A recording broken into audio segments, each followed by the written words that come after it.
High বন্ধুরা, তোমরা সবাই কেমন আছো? আশা করি ভালোই আছো। আবারও একটা চলে এসেছি নতুন ভিডিও নিয়ে। তো আমি মালদায় গেছিলাম আগামীকাল 2-3-2024 তারিখে। তো এই পূজাটা হয়। দিন যেয়ে দেখলাম যে ওখানে রক্ষাকালী পূজা হচ্ছে, মানে যেটা কাঁচাকালী পূজা হয়। তো সেই পুজোতে ওখানে অংশগ্রহণ করলাম।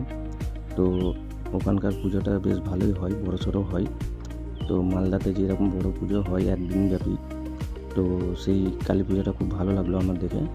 এটা রাত 12টার সময় মানে মূর্তি তৈরি হবে, আগে থেকেই তৈরি হয়। 12টার পরে পুজোটা বসে এবং ভোর, আপনারা জানেনই, ভোর 5টা আমার সূর্য ওঠার আগে আর কি বিসর্জন করতে হয়।